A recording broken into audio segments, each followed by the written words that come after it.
This process lays the groundwork for the work they will do in the community for the year. The interviews also surface key community problems that are on the minds of these young people, and they are brutally astute. This is a game-changing organization in Rochester led by an inspirational and dedicated Doug Ackley and his staff. So I'm pleased to introduce Doug.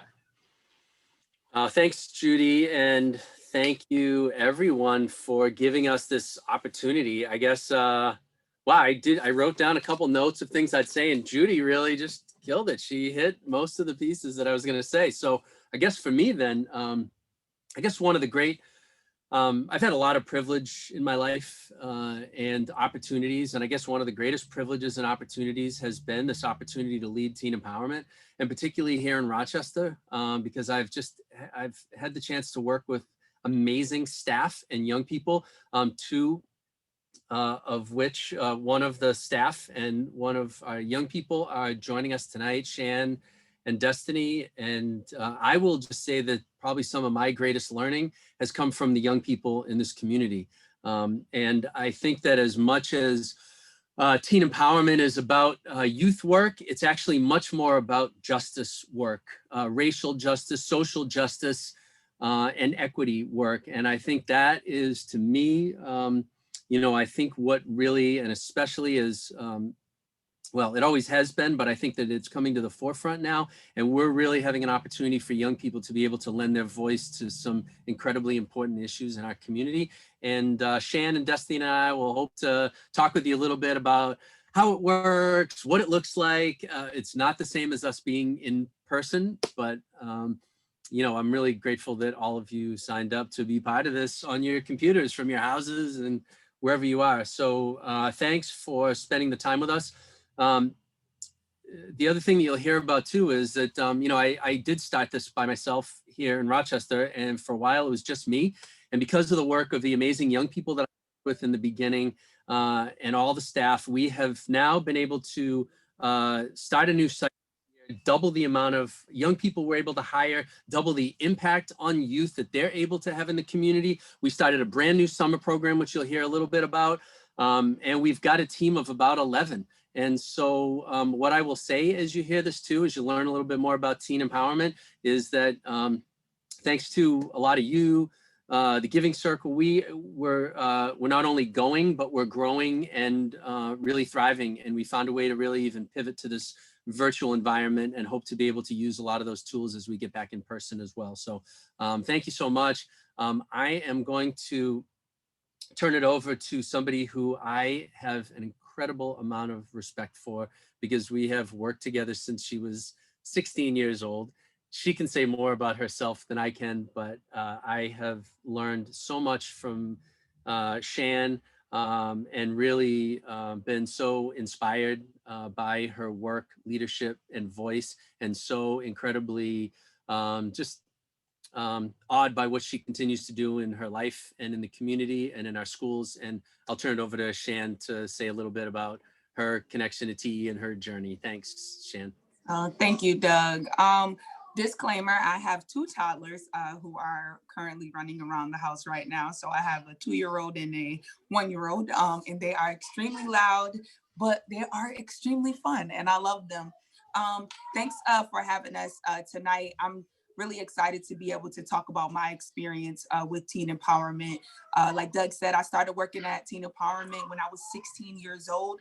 It was something that was so unique and so different from anything that I had experienced in my teenage years. I walked into an auditorium filled with young people, and they were talking about the history of Black folk. And what I had learned about the history of Black folk up until that point was that our history began with slavery.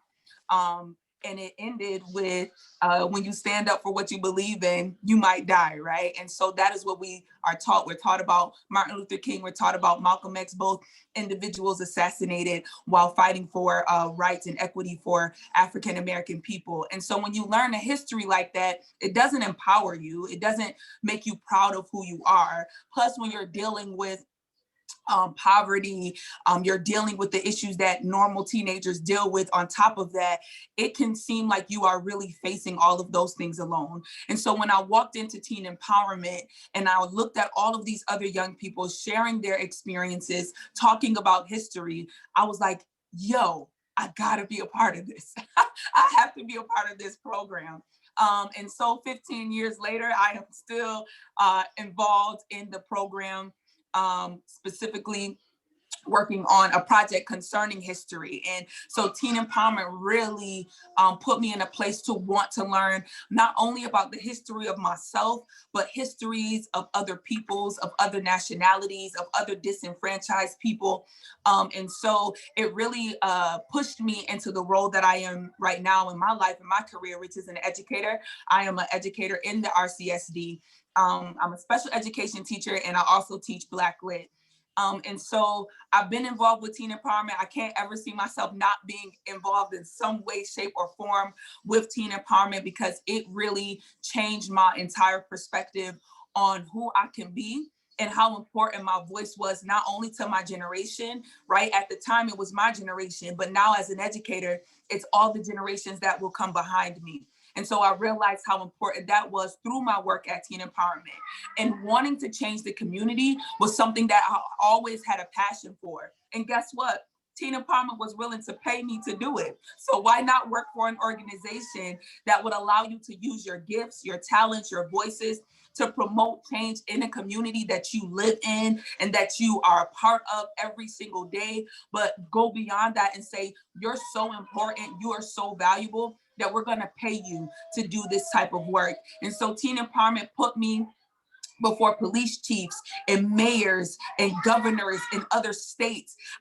It put me in the White House. And so having all of these opportunities that many other young people that came from my background did not have, just made me realize how important and valuable teen empowerment is, and the work that it does for the young people within our community. And that's really all I can say now. And I'm gonna hand it over to Destiny, who is extremely, extremely powerful.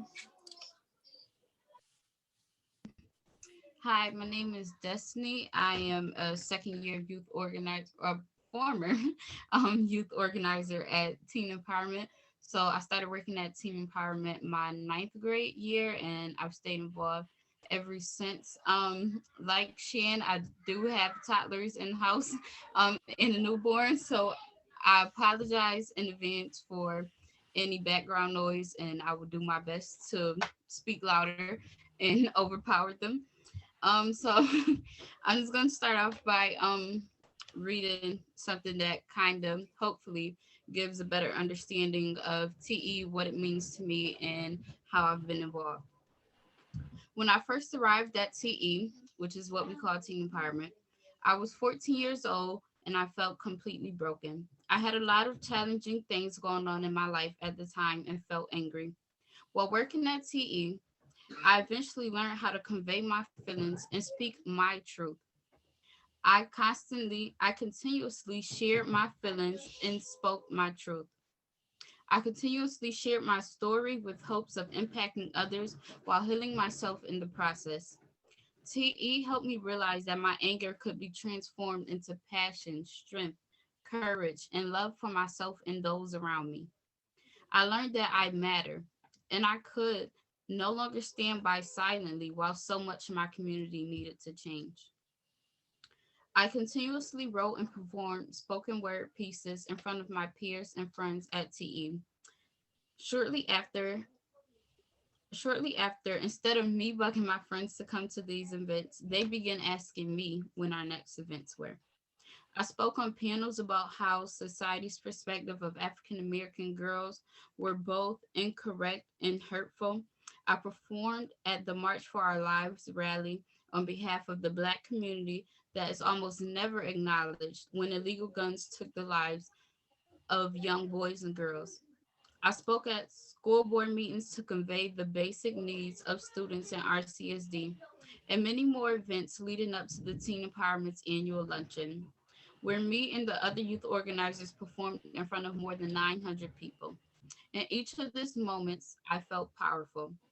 and the impact was powerful. TE gave me a platform to amplify my voice for change. Now, I advocate for myself the best I can and try to speak out for others. As young people, our voices matter and are needed in our city if we want to make the right decisions for the people who live here. I'm currently a senior at Wilson. It is still difficult to acknowledge that my high school experience ended at a random day in March. Complete virtual learning has been anything but easy. For myself and my friends, it's hard to stay motivated as well as focused when we're looking at our screens all day. Despite the fact that we choose to look at our screens all day, it's different because when we're trying to learn and obtain knowledge, this becomes a challenge. Aside from all the remote learning challenges, I have been able to complete my work and homework and maintain a consistent GPA. With the help of teen empowerment staff and my upward bound counselors, I have applied to 12 colleges and been accepted into 5 so far. I aspire to be a pediatric nurse practitioner, and I have no doubt that I will get there. I have stayed involved with TE and kept my friends involved. No matter where I go to college next year, I'm going to stay in touch with TE. I thank you all for being here today and giving me the chance to speak about the important work that TE has been doing to impact my community. Thank you. Thank you, Destiny. That was amazing. I should have wrote a speech. I'm just joking. So we're going to jump right into, unless Doug, do you have something you want to say? No, go for it. All right, so we're just gonna jump right into just a brief overview of what teen empowerment is. I think Destiny did an amazing job kind of speaking to the work that teen empowerment does from a very personal perspective. And we're also going to dig a little bit deeper. So it's going to be just a really quick overview. So teen empowerment is a neighborhood-based organizing program. And so what that means is that teen empowerment believes that the biggest impact happens within the community. So hiring young people from a specific community and allowing them to do work within that community has the biggest impact. So when we hire young people, we're not just looking at, straight A students who are doing amazing in school. We're looking at young people who might be standing on the corner the day before, trying to get them into our doors so that we can take the power that we're all aware that they have and transform that power into a power that impacts the community in a very positive way. So they deal with the issues, they come up with the issues that they want to tackle within the group during that year. Consistent issues are always education, right? That's always an issue. Violence within the community, youth and police relationships within the community. Those are issues that consistently come up over the years. And so those tend to be a focal point. And we'll share some numbers about those issues and what we've been doing and how we've been working to tackle the issues that young people are bringing up. So we hire young people. I think that is something that is really, really important. What I brought up about, using my voice is one thing, but paying me to use that voice is something altogether different. So we pay young people to work within the community, which allows them to develop those soft skills, those professional skills that they might not have an opportunity to be able to do. Yeah, Destiny, I should have said it. I'm looking at the chat now, but shout out to you, man. I'm so excited for your transition into college life. I'm so excited. So paying young people between the ages of 14 and 20 to make those changes within the community. So they lead all types of events. They lead events that are from open mic nights to marches to rallies. They are speaking out at school board meetings. They are speaking out at town hall meetings. They are in the boardrooms with mayors, with police chiefs. So they are leading these initiatives and pulling other young people in. And I think that's what else is really, really powerful. Because me as an adult, yeah, I might have some influence. I can get a few young people, but young people influence young people, right? They listen to their peers, so they pull other young people in to become a part of these these youth-led initiatives. And like I said, we collaborate to, we work on a social justice level, a grassroots level, and we're also working to change policy. We work on things like solutions, not suspensions. Destiny will speak to that. So we're always looking at how all of the different ways that we can impact our community for our young people for the better. And then we allow them to speak in public spheres. I think that that is something that oftentimes young people are left out from the table when it comes to decisions that affect them. We oftentimes find that there are adults sitting around tables making decisions for them without ever communicating with them. I've been a part of a bunch of those meetings, and I find it very frustrating to sit and talk about young people without any young people in the room.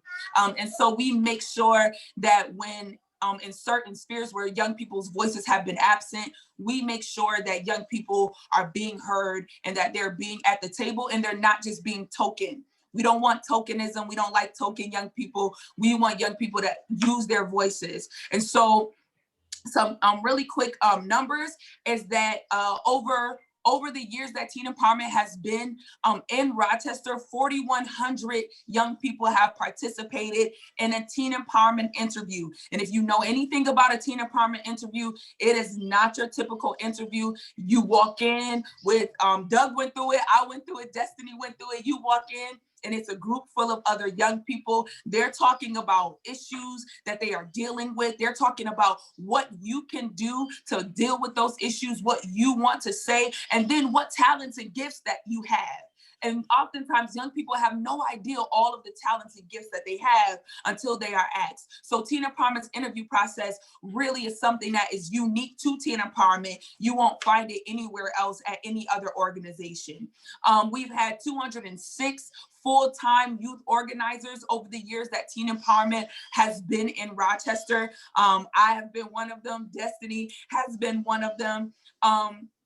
And we've had over 300 young people that have worked in some capacity on special projects for Teen Empowerment. So we are really out there. We're not just talking the talk, but we are literally walking the walk, getting young people involved, making sure that they have a voice. And I'm going to turn it over to Doug.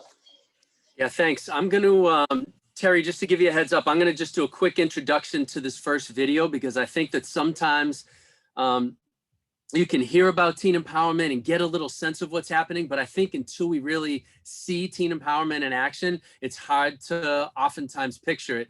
And, you know, the other thing is, as Shan mentioned too, which I think really speaks to it, one of the things that we say, and I think actually you said it, Shan, at some point, but one of the things that we say about teen empowerment is that young people walk in the door because they're needed, not because they're needy. And I think that that's a really important distinction because young people walk into teen empowerment because we need their talents, we need their knowledge, we need their experience and their voices to impact the decisions that our city makes. And so that's a really different feeling to walk into a place. You know, I think if any of us have ever, you know, been in a position of need and needed anything and you walk in the door and you don't feel as good about that. You know, you got to go in here to get something, but you don't feel as great about it as when you walk in and somebody says, when you walk in the door, what are the assets that you have that you can offer to us?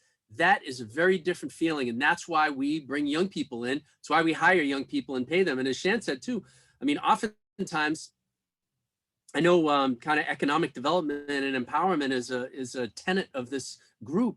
And oftentimes this is the first job for young people and the young people who come in the room. And so they get an opportunity to figure out how to manage finances and what they're going to do with their first paycheck and how to open up a bank account and those kinds of things. And so, you know, it leads to so many more opportunities for young people. But in terms of having a visual representation of what we do, this video that we've entitled Change Starts with Youth, which I think is really appropriate to that.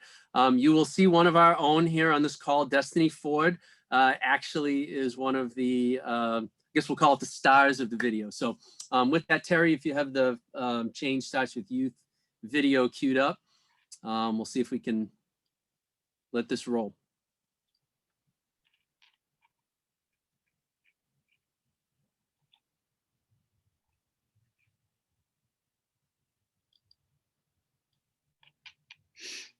Folks may have to make sure their volumes are turned way up too sometimes with the video.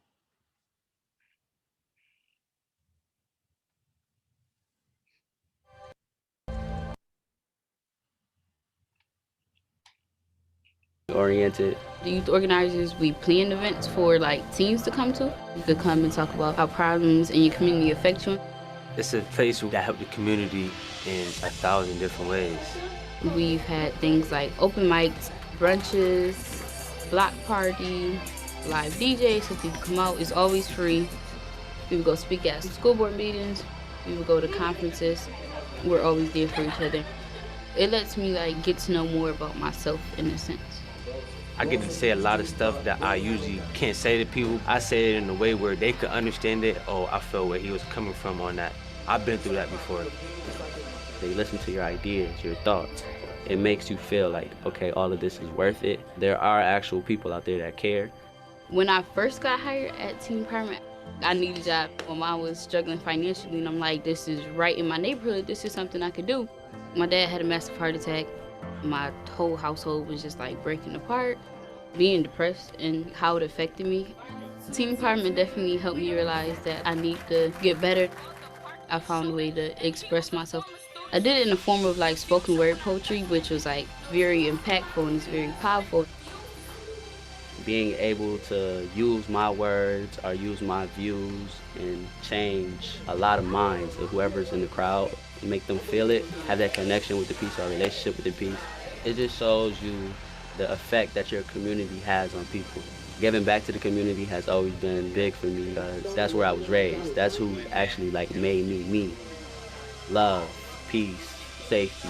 It just brings those kind of connections. We want to have a better community. How we could try to change our community in a positive way. My name is Destiny Ford. I'm 15 years old. I'm a part of something that's bigger than me. My name is Arthur Wilson. I'm 17 years old.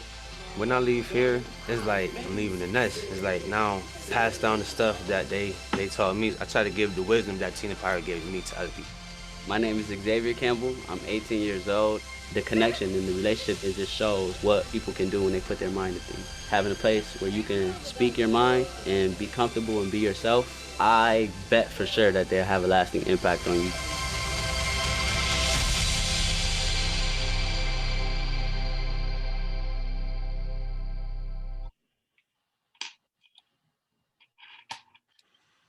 Great, thanks. Hopefully that gives a little sense of like what it's like to be at Teen Empowerment when some of these youth-led events and initiatives are taking place. They really are powerful, and young people flock here because you know what the young people put together. They're fun, and they're consciously created, you know, social empowerment events. So we really mix those two things. People may come for the fun and they get a lot of knowledge when they get there. They may come for the knowledge and they have a blast at the same time. So really that balance is really what engages young people in the process of, you know, teen empowerment organizing initiatives.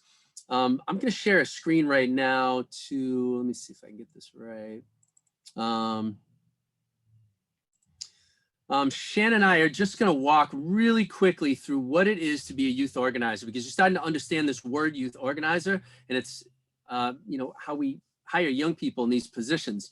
So we're going to talk a little bit about what that youth organizer journey and some of the steps look like. As Shan mentioned, we start out reaching out across the whole community. We have hundreds and hundreds of young people apply every year because we reach out on the street, in schools, neighborhood groups. That's how we reach young people. We involve former youth organizers in the outreach process so they can also recruit their peers. Our interview process, we have focus groups where young people who apply participate in an interactive group as well as in an individual interview process designed to build community, identify and prioritize challenges facing youth today, and assess the neighborhood. And once we hire, young people are paid. They work 4 to 5 days a week with us, and it's a paid position. And I think that, you know, I will say that we pay young people because we value their work. And that is really the basis behind this, is we pay young people because we value their work. I think one of the biggest things that Teen Empowerment does is acknowledge and heal trauma. Many of us understand the trauma that, acknowledge the trauma that young people experience on a day-to-day basis within our communities, but we don't have opportunities to really tackle and heal that trauma. So TE staff and youth organizers, they work to heal individuals, family, community, and societal trauma through daily group exercises that use interactive methods, creative writing, and other artistic forms of expression like poetry, like Destiny said earlier, to bring underlying issues to the forefront and facilitate transformative dialogue. The strategies that young people use, they use strategies that are going to reach young people. Sometimes as adults, we may think something's a good idea, but it's not a good idea to young people. So that's why their voices are so crucial. What they organize is what they see will reach their peers, and impacting the areas that they, the impact areas they select every year. Youth organizers have an opportunity to organize and mobilize. So like I stated earlier, we are an neighborhood organizing program. And so they plan out their entire year. They plan out their initiatives that they want to tackle.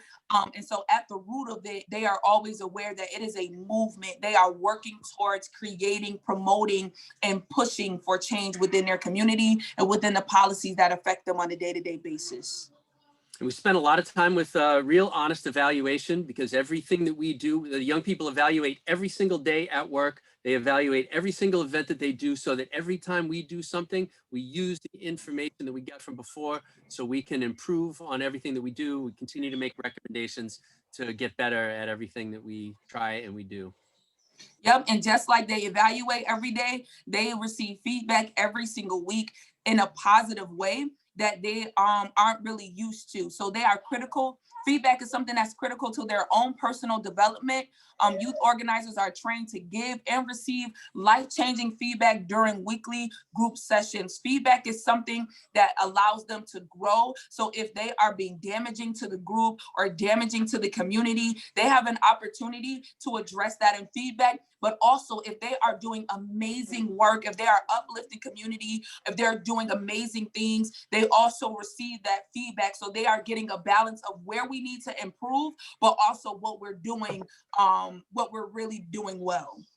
And it builds toward this leadership ladder. And, a leadership ladder essentially is that, we want our organization and the leadership of our organization to not only reflect the community that we're in, but really reflect the young people who helped build this organization and the program. So we have several young people on staff right now in adult staff roles who were former youth organizers. And that, I think, is the goal of the program, that young people are able to work their way up. They may leave and go to college. They may leave, go to college and get another job. And oftentimes there's an opportunity here back for them at Teen Empowerment, particularly as we grow, to take leadership positions.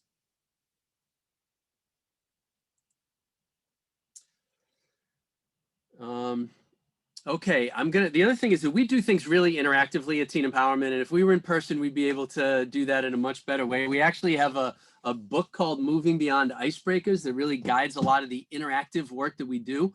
So we've had to pivot the work that we usually do in person to try to do a lot of that stuff on Zoom.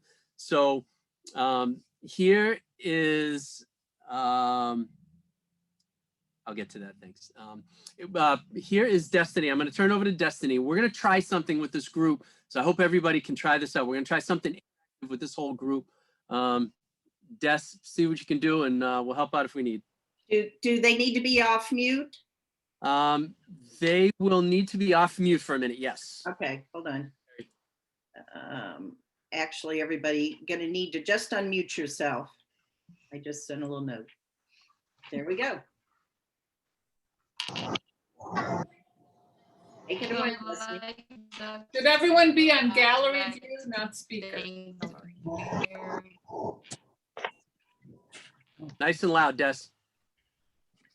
Okay, so kind of piggybacking off Doug, we like to do things very interactively. Probably said that wrong, but so the interactive we're going to do today is called Name Chant Motion. Now, if we were in person, everyone would go around and say their name, do a motion, and the rest of us will repeat it 3 times. So bring this virtually. We're gonna do kind of the same thing, but I'm gonna need 3 brave volunteers. You could either raise your hand and I'll try to look through the gallery, or you could. Uh-oh. You're breaking up a little bit. Yeah, so, Do we have three? Go ahead, Shan. okay, so I'm Destiny, you breaking up just a little bit. So she wants 3 brave volunteers to participate in our name chant motion. I see a hand, Susan. I see Andrea, Susan. No, I wasn't raising my hand. Okay, I was see just I moving my see hand. Susan. Sorry, Andrea. I see Susan, Kathy. Come on, guys, it'll be fun. Terry. Terry. So Terry. Susan, Kathy, and Terry. And we got Judy in the Oh, chat. and too. Judy. All right. Why don't we do those 4? Do you want me to just go with it, or? Yeah, She go with it. I seems don't to know. be still frozen. Yeah, Jess. All right, so this is how it goes. So what you're going to do is you are going to say your name, and you're going to say a talent that you have, any talent that you have, and you're going to do a motion that goes with that talent, okay? So for instance, I could say Shan, and I sing. And so everyone else has to say Shan and do my motion. Don't say my talent, but do my motion. So you would say Shan, Shan, Shan, because I'm an amazing singer. I'm just so phenomenal at singing. All right, and so make sure, again, you're saying your name, you're gonna tell us your talent, and then you do your motion, and then we repeat your name and your motion 3 times, okay? Everyone, you're gonna copy them 3 times. So I'm just gonna call out people because Judy's hand is still up from when she volunteered. We'll start there. Okay. Judy, juggle. Judy. Judy. Judy. Judy.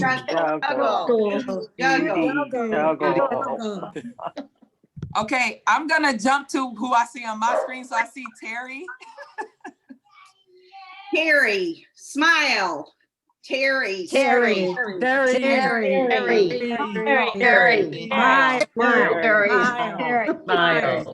That's an easy one. I'm always smiling, maybe a little too much. Kathy.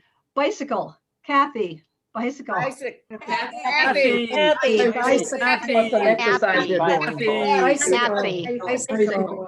Bicycle. And I And then think we got last but Susan. Say what? certainly not least, Susan. Sorry. Susan, yoga. Susan.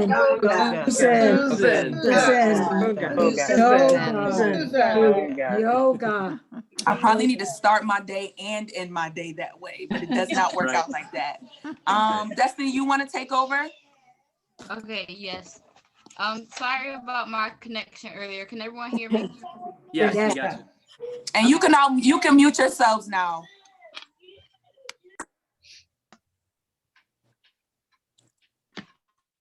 So, relationship building and knowing each other's names and getting familiar with everyone, their faces, their talents, things that they can bring to the table is very important to TE, which is why we start, or the beginning of every session or meeting, anything, we do an interactive for stuff like that, because our talents and everything that we bring to the table and our relationship building skills, these are all things that can impact our community. And we can still be agents of change, even virtually. So thank you all for participating in the interactive. Great, thanks everybody. Let's see, about 10 minutes. So let me see what we're gonna do here. May have to make a little bit of switch and plan. Thanks everybody. That looked great on the screen, by the way, very interactive with everybody's hands moving and all that. What I'd like to do, I think, is, let me see if I can share another, let me see if I can share another screen. Sorry. Yeah, just make sure you have time to get to those questions that are I popping up. know, in the that's what chat I and want to make stuff. sure I do that. So let me see. Okay. I'll just say, Shan, maybe I'll just say a little bit about this quickly, and maybe I can just kind of move through this quickly. And because I think what's really important to understand is that the young people that we hire, reach thousands and thousands of young people. So in each neighborhood, the young people who we hire each year, they reach 600 to 1,000 young people. And so as we look at the work that we've done over the years, like one of the things we want to show you is a little bit of the impact. Shan, did you want to say anything about impact number one? Just that our young people come into teen empowerment at various stages in their lives. But by the end of their work at teen empowerment, they've gained so many leadership skills and even those soft skills that are going to follow them when they transition out of teen empowerment. So being able to facilitate gaining those public speaking skills. We have young people who come in who are deathly afraid of speaking in public. And by the end, they are speaking in front of over 600 people. They learn how to de-escalate conflict because they are they have gained those authority skills to be able to de-escalate conflict when it arises. And 92% of our youth organizers, no matter where they come in, by the end of the program, they graduate. Let me see, I gotta move you guys so I can see the screen. So, so far, since we've been in Rochester, we've held over 325 youth-led initiatives that have engaged more than 13,000 youth and adults across the community. So what's really important to understand is this ripple effect, that we hire a group of young people, but because they're organizers, the work that they do impacts hundreds and hundreds and then thousands of youth across our community. And what we find with this is 85% of young people who've attended teen empowerment events agree that these initiatives have made me more hopeful about my community. I'm not going to say too much about this. We've done a lot of work with the police department in the past in terms of training and dialogues. The work that we're doing right now with the police department is we are beginning to inform the way that public safety and policing looks in our community. Young people are weighing in on what they want to see in the community and weighing in on some of the policy changes that will begin to take place. We're bringing youth voice to that forefront. We've also done a lot of work in the schools. Destiny's been part of speaking out at school board meetings. As a matter of fact, she spoke out at the last school board meeting that we were at. So did some other young people at Teen Empowerment as well. We've been doing a lot of work to make the Rochester City School District a more restorative and less punitive place. Shan, maybe briefly, since Shan's running our summer program, really briefly, just say something quick about the summer project. So our summer project really has been happening over the last 2 years. It initially started off with wanting to get young people performing at the Clarissa Street Reunion, which is a festival that happens in the Cornhill community. And so it is a event that has been going on for over 25 years. And so we really wanted young people to be able to perform because they had not been allowed to perform for so long. What that evolved into, however, was something that we could not have imagined. What we started to do was we started to interview the elders in that community about their experiences living in the Clarissa Street area, which was, they called it the Broadway. It was Black-owned businesses, Black-owned grocery stores. They were able to thrive in Rochester during a time where they were really discriminated against and boxed in, because if you know anything about Rochester's history, Black people were only allowed to live in 2 communities. And so we learned about all of their experiences. The elders, young people communicated with the elders. The elders passed down wisdom and knowledge that evolved into a documentary, which is now evolving into an exhibit that we have been working on over the last year or so. Great, thanks, Shan. And the last thing is we talk a lot about youth voice in public spheres. You see the numbers here that there's been at least almost 900 community meetings and events where youth would not have otherwise been present to weigh in on issues or make decisions impacting their lives that young people from Teen Empowerment have been part of leadership of. And over 300 media stories and op-eds right up until last week, as a matter of fact, when they weighed in on the police department and they weighed in on education with a couple committees that are doing some policy work. So this work of having young people show up, participate, and represent, not just to listen, but to be active leadership participants is extremely important. And all right, let me see. I think we're gonna make some decisions based on time here and maybe technology. One of the other pieces to know about Teen Empowerment, I think I mentioned that we're actually I could put it back on that screen. I think I mentioned that we're growing our work here in Rochester. So we were just on the southwest quadrant. Our office is based on Genesee Street. We're currently outgrowing the space that we've been in. Began an east side site this year. So we've been able to double the amount of youth that we hire. Vision that we have, and we've got a really important vision to grow teen empowerment leadership across the community, to grow from the southwest quadrant site to our east side site and eventually a northwest quadrant site in the Dewey Avenue area. So that we can begin to expand our work and our footprint. What that will do is triple the amount of young people who come into our organization in the interview process, triple the amount of young people who we hire, triple the amount of young people that they reach every year. And that's a really important piece that we begin to hit at what we call up here. This is the meeting I was supposed to be in at 5:30. A tipping point of youth leadership throughout Rochester. Because we are outgrowing our space on Genesee Street, we have got visions. We have slowly watched the abandoned houses across the street become burned out and then eventually vacant lots. As a matter of fact, this Thursday, it's going in front of City Council for Teen Empowerment to purchase these vacant lots. We have a vision of building a brand new teen empowerment facility right on Genesee Street that would be our headquarters, that would serve to, house our expanded programming, sit in between two major schools, Wilson and the Old Madison, and really revitalize and beautify an area that has watched abandoned and burned out houses occupy this space.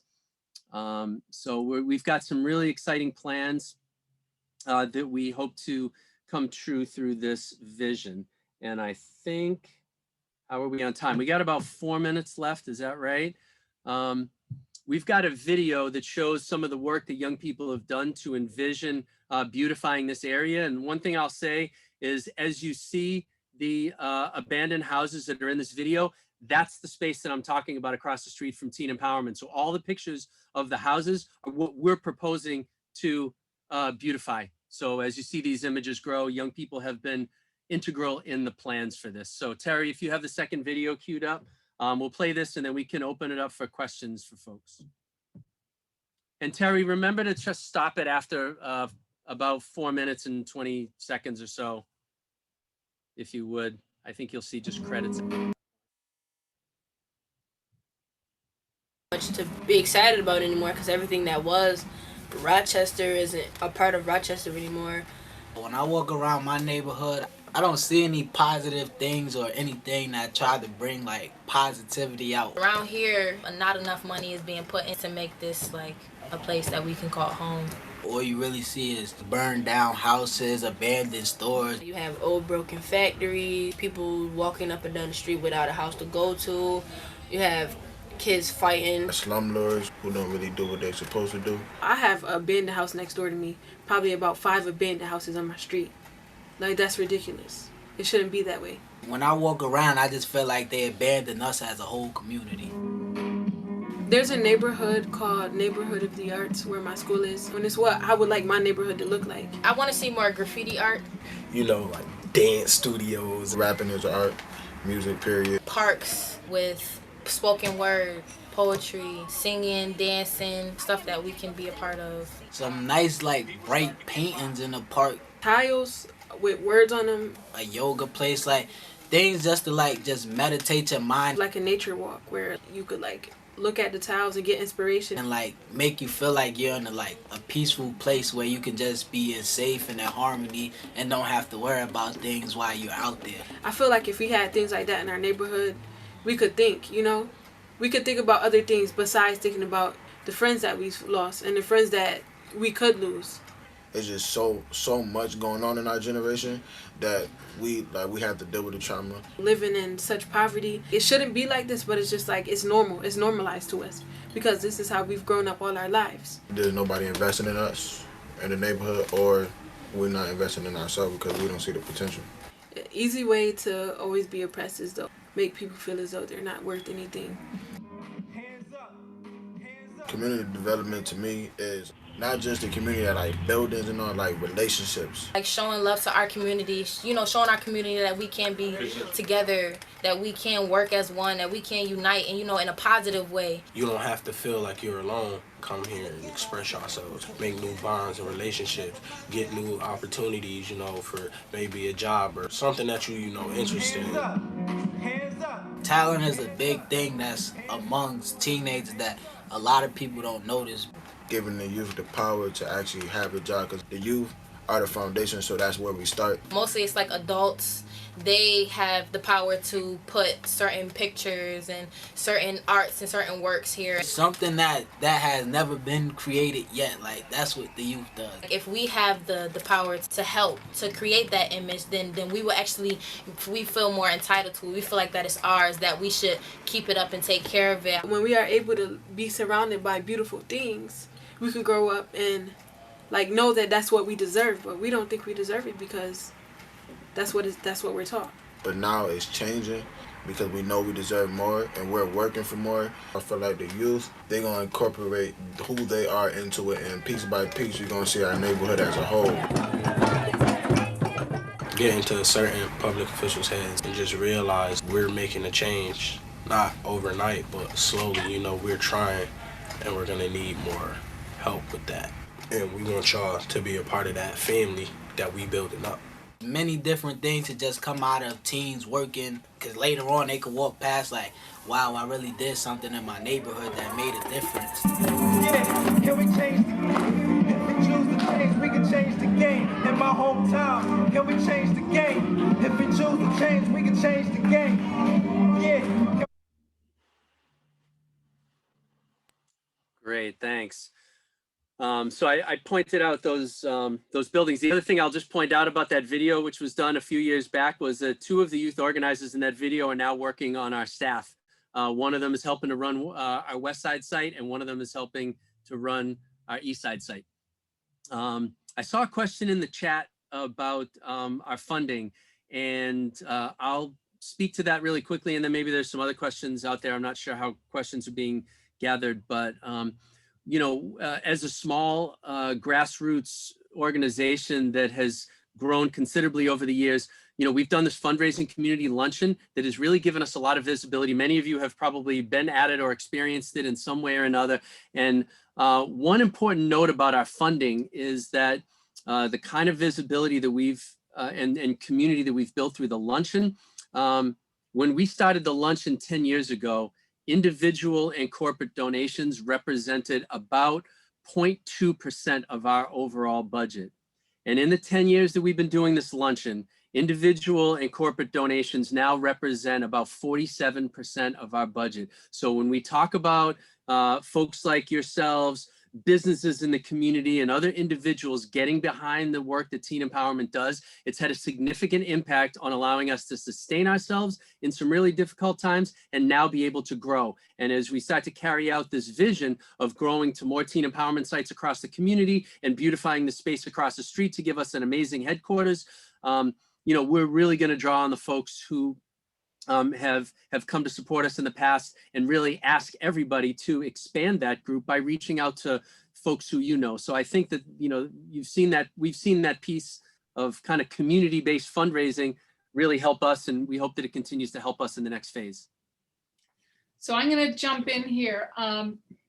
First of all, I just want to thank Shan and Destiny and Doug for really bringing life and voice and hope to this community and to this work. So really, thank you so much. And you've given us in a nutshell, which is something that's much bigger and more powerful than all of us. So thank you so much. And I now want to go through questions. I will say, if you need to leave at 6:30, check out. But if you want to stay longer for questions, you know, we'll be here till 6:45, let's say, because I think it's generating a lot of dialogue here. First of all, Destiny, you should know that someone wants to send you scholarship information. So I told them they can send it through me, but if you want to put your email or something on the chat, you can. Okay. Yeah, okay. I sent it chat privately. Okay, so first question is, What do you believe has been the most successful impact area you have worked on, and what was the outcome?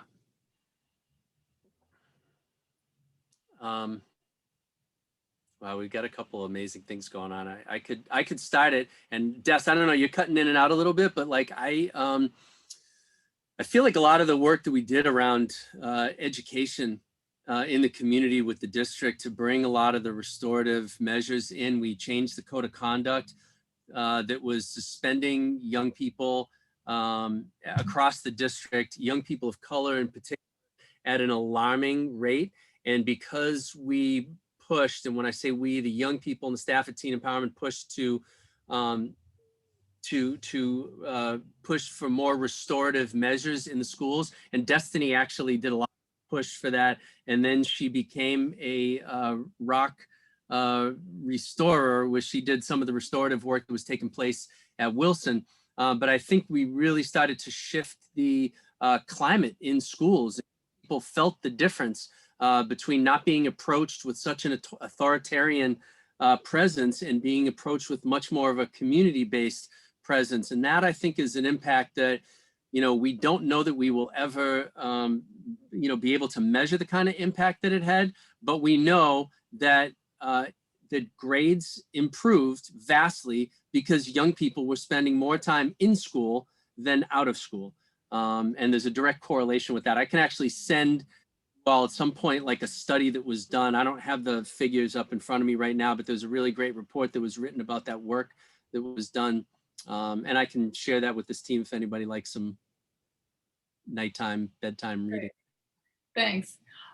This question, I think you eventually answered in the talk after this question was asked, but someone said, please speak about the number of youth in our community who are impacted by TE beyond those who are hired as YOs. Was that the 13,000 number or something? Yeah, and really essentially between 600 and 1,000 young people are impacted on each neighborhood-based site each year.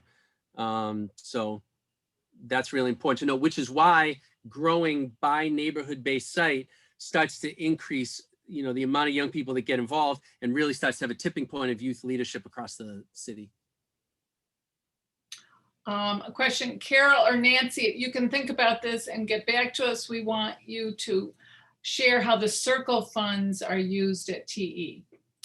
Okay, next question for TE. Are written reports prepared to document the learnings? I ask out of interest in learning more about the work that TE has completed. And I mean, it would be great to understand that question a little bit more in terms of the written reports, but yeah, we're working on some pretty exciting evaluative measures actually at Teen Empowerment. One of them is, you know, we mentioned the over 200 young people who have actually worked in year-round leadership and youth organizer jobs at Teen Empowerment. We've actually hired former youth organizers to interview all the youth from the past 18 years at Teen Empowerment. So we're doing a longitudinal study to see where all the young people are now and what they're doing and the impact of TE on that. So there's some exciting work being done with those kind of longitudinal measures, and we're building in some other additional evaluative measures to look at both, you know, some of the short-term impacts on the community and on youth organizers. Thanks. Carol, did you want to jump in? You're on mute. Yeah. Are you talking about me? Yeah. Can you talk about how the funds, the circle funds are used at TE? Well, we've funded, and actually probably Linda could talk about this even better than I can because she has a better perspective of the last couple of years. So Linda, you can help me on this.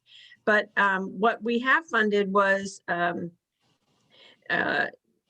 at least this last year, we had a funds for a, it was for a youth organizer, as I believe, and it was for the women. Not the, you know, because obviously it's males and females, but it was, you know, specifically for a leadership position for that person. And Linda, do you remember anything else that you would want to share on that? Yeah, actually, I could just jump in because Shalinda Bowler, who is not with us, but Shalinda, she was actually featured in that video, but she was a former youth organizer and is now working to help run our new East Side site. She's working in a part-time staff position. Staff role, right. Associate coordinator role, which is part of the leadership ladder that Shannon and I were describing earlier, where young people who've worked as teenagers in the program, as they get into their 20s, begin to become the leadership of teen empowerment. And Shalinda.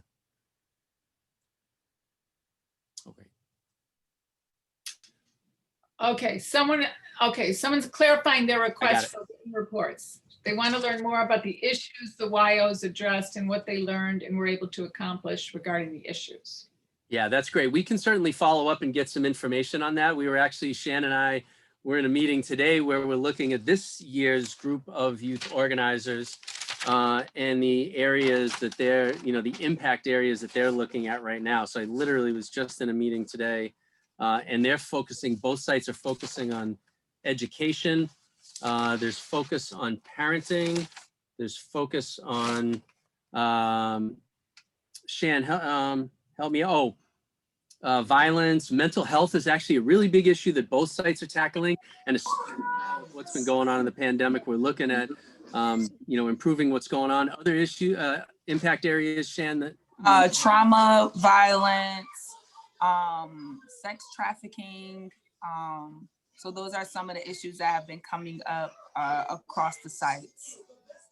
Actually, our East Side group is going to do a series of mini TV shows they're going to be filming, and the commercials that they do are all going to be related to the impact areas and some of the issues that they're looking at as well. So they're trying to do some engaging kind of online with video adaptations of the work. Great. If anyone else wants to ask a question themselves, you can go in reactions and raise your hand or wave and I'll try to see you. Any other questions? I think Dorothy had a question. Can you unmute her? I think she's having trouble unmuting. Yes, thank you. I'm wondering, you're speaking about West Side and East Side. Do you have any connections with the settlement houses, like Charles Settlement House that is on Parkway where Lyle comes in, and Community Place of Greater Rochester, which is on the east side? Are you working with them? Yes, Community Place is right in the area that we just started our work in. We literally just started this in the pandemic, so there's much less in-person work going on, but we've got a great connection with Scott, and I've talked to him about as we start to come. Scott Benjamin. Scott Benjamin is, as you know, we've met about this expansion too, and they're really looking at ways that they can help, because our East Side expansion went right into to bridge the Beechwood and Market View Heights neighborhood. Correct. We're looking at that Webster Avenue and North Goodman stretch between East Main and Bay, and all the way over to Culver, and then all the way over to the public market, which actually is interesting as well, because we started this work, literally we were about to hit the street to do outreach for the jobs, and that horrific shooting took on Pennsylvania Avenue, and we literally were starting the Monday after that to do outreach. So we had an opportunity to talk to a lot of young people who were still grieving, and that was very timely. And then our work as we start to move to the Northwest quadrant is exactly what you're talking about, where the Parkway and Charles Settlement House will be. So we'll have a lot of connection with them as we move forward. That's very interesting to me, because I sit on the Charles House board. Oh, great. And Community Place of Greater Rochester is 3 settlement houses that came, it was East Side, Lewis Street Center, Lewis where Street. I went every day from 2nd grade to 8th grade and learned to do everything from cooking and running meetings and leadership skills and all of that. And I mean, I see, as I was sitting and listening, especially to Shantara and to Destiny, I appreciate what you're doing with young people, because young people are the source of where we're going to be in Rochester if we're going to save Rochester. And I applaud everything I heard tonight. It's wonderful. And I have board meeting. We Zoom on Thursday night, and I'm going to speak that I heard about teen empowerment, and this is great. Thank you. Thanks, Dorothy. Thanks, Dorothy. Any So other questions? Can I just mention one other thing? I know I went back to look at my records, but for the person that was asking about where we've funded them, we have had the opportunity to fund teen empowerment 3 different years, 17, 18, and then in 20.